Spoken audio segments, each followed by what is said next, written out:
Hello, my name is Phil Smyth and welcome to this very special edition of the UCD Festival. This year our event is called UCD Festival at Home for obvious reasons, but it represents a fantastic opportunity for the global community to virtually come home to where it all began. So if you're an alumni, a student, a future student, or just an interested soul, join me on this journey behind the lab door where we'll take a look at what happens in UCD Science and Engineering and get to meet some of the people and some of the research that's having such a big impact on the world.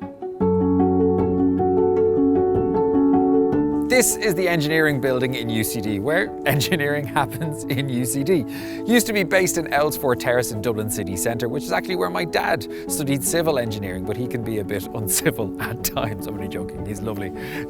This building now is where all of the engineering happens. You have electrical engineering, mechanical engineering, biomedical engineering, but the real nature of it is that it's interdisciplinary and it links with nearly every other school on campus, like business and engineering, look at sustainability, so many others.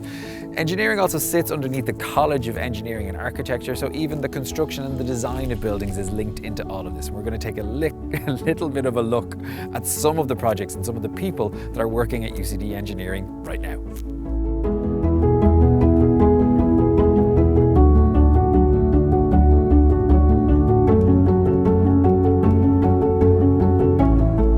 We mentioned outside some of the different areas and subjects that engineering works with, or the topics that it deals with, but yet this kind of old steam engine, this wonderful beast, is still what people's opinion or the image that people think of when they think of engineering.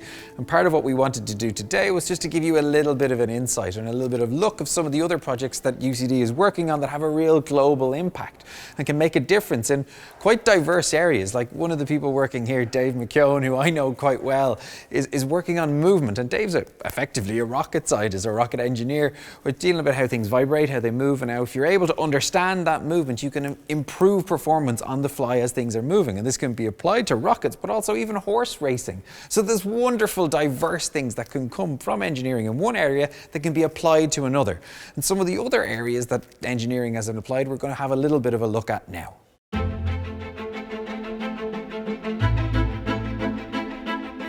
So, rather than just stopping and looking at another part of a building, we thought we'd stop and actually look out one of the windows and have a look at the environment, what it's like to work and study at UCD. Like, it's not just about the buildings, it's about what we've constructed outside here and the place that we work. Like this wonderful lake and the art that goes around it is part of all the structure of what we've been constructed around UCD. And I think often that's a good analogy to how engineering is thought of, that it is just about building and constructing, but it's not just about bricks and buildings, it's about the building blocks of life. And potentially that's in a medicine capacity, in the biomedical side of things. And you look at research like Madeline Lowry, how she looks at Parkinson's disease and deep brain stimulation, that with Parkinson's people suffer from shakes.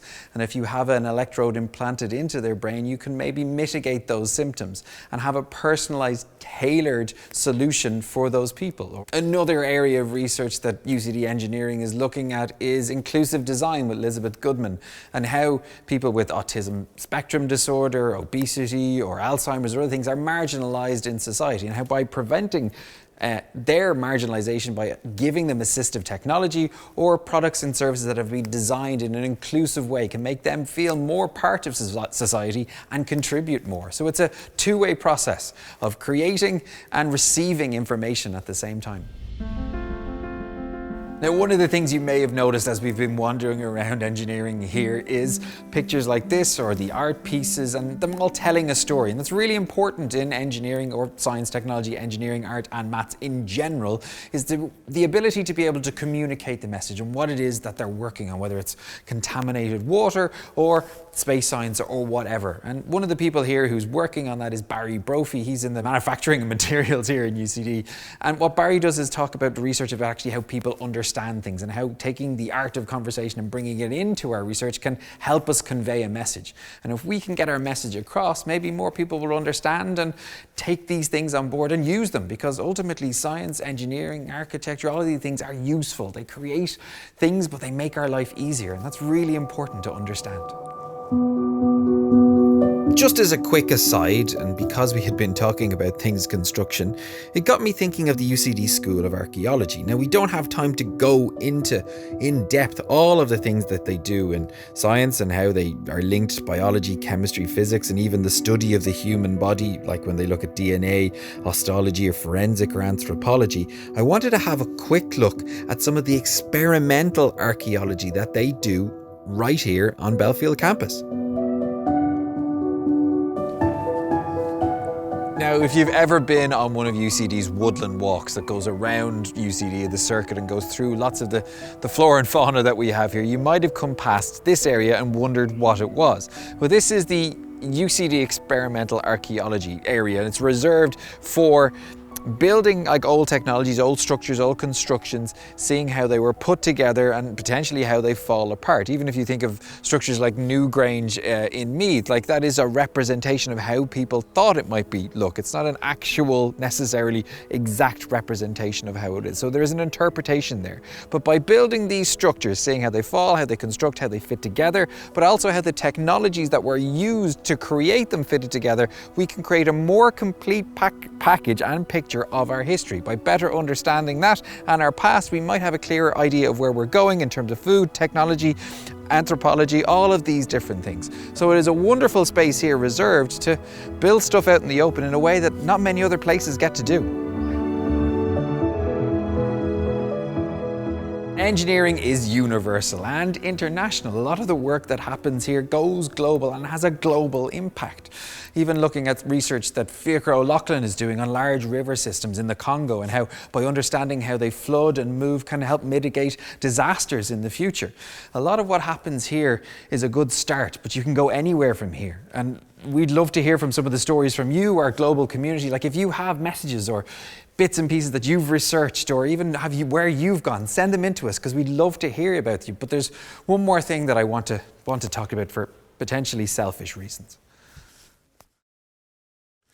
Now, my selfish reasons are I am a little bit obsessed with space. So if there's an opportunity to talk about it, I'm going to. Now, behind me is one of the other projects that UCD Engineering is working on with NBio, a company here, about how that you can take cow bones and coat the outside of satellites and actually use them as heat shields. So cows are in space and the closest object to the sun has a cow shield or heat shield on it. Now, this kind of thing is wonderful to me because it's using different parts of engineering, but also different technologies and different adhesion, how you stick things to it. But really what it is about space and a project that's happening here that'll be the first, Ireland's first. And I have a little experiment and I'm getting a little bit giddy because I get to do a rocket launch.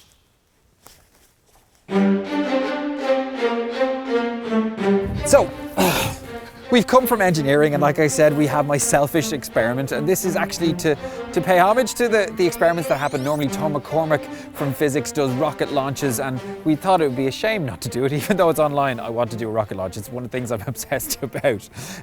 AirSat is a project with physics and engineering where they will launch Ireland's first satellite. So I thought, what better opportunity or excuse potentially to launch our own rocket here? So what we have is a pump, and when you pump a pump, it pumps air through the tube all the way down and eventually into this, which pressurizes it. And if you have water in it and air, when this gets to such a stage, a critical stage, that this pops out, the pressure pushes the bung out, it will fly up. And because it has water for the air to push against, it should go higher. So, I mean, everything we do in the UCD Science Outreach Lab is about creating excitement and interest in science, and I'm interested in launching a rocket, so why not? Let's do it. And I have safety glasses, which is another great reason to do this. So will we try it? Yes, I think so. So, okay, so as we pump air, you see it traveling into the bottle. It's building up in pressure. We're going to see how high we can make this go. Wah! As well as me getting soaked, we've landed on top of one of the physics buildings, which is exactly where we should be. And I'll see you next time as I go searching for equipment.